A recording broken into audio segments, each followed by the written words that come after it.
Bank of America surveyed 25,000 people around the world, which showed more people are waiting for a vaccine before they'll feel comfortable flying than in June. Others are waiting for restrictions to be lifted, and this pain could trickle into the credit card stocks, which rely heavily on travel spending. Let's bring in Bank of America research analyst Jason Kupferberg.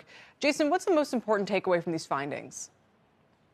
Well, first of all, thank you for having me today. I'd like to point out this was a comprehensive survey done in conjunction with our airline and our hospitality teams as well. As you mentioned, we had over 25,000 respondents around the world.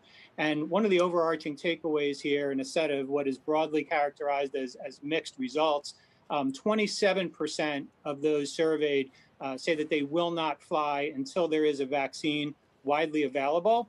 Now, keep in mind, we did a very similar survey 3 months ago, and the number was 24% at that point in time. So from that perspective, the willingness to travel has actually gotten a little bit worse. Conversely, one data point that was actually a little bit better this time around was the percentage of respondents who said that they will not fly again, period, regardless of a vaccine. That number was 15% 3 months ago and only 8% in the latest iteration of our survey. And you cover Visa and Mastercard, I mean, as your day job, among other things. So tell me and tell investors in those stocks, which have been some of the best performers, over the past decade in the market, what you think the implications are for these names in particular.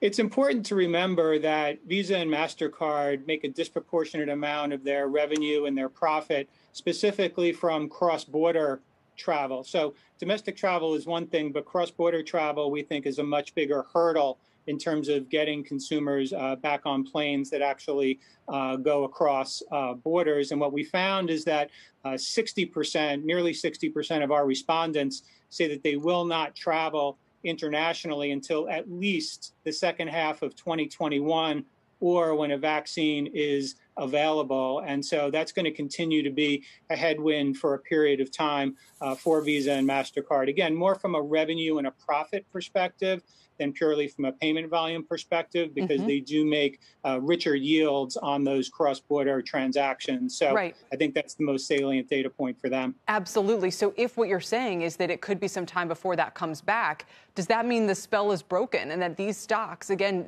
these are huge momentum plays, big hedge fund interest, great places to kind of hide out in the market over the past several years.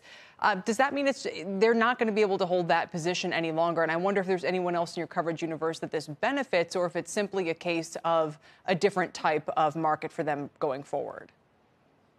No, we don't think the story is over for Visa and MasterCard. Obviously, they're going through a tough patch because of COVID-19. And again, it is hitting the most profitable part of their business. But I think for the most part, investors have been willing to look through some of those near-term headwinds and really focus on the long-term prospects for Visa and MasterCard, which in some ways have arguably never been better. Specifically, what I mean by that is we do anticipate an acceleration in the displacement of cash globally when it comes to consumer payments. Cash is viewed as being unhygienic. And certainly there's a much bigger push for contactless payments across the economy. Ultimately, that will be a tailwind for Visa and MasterCard. But that does mean that at the same time, for the next 12 months or so, you will have some of these pressures in the cross-border business. But again, I think that's fairly well understood by the investment community. And the focus really is more on the long-term competitive modes and the prospect for more cash displacement.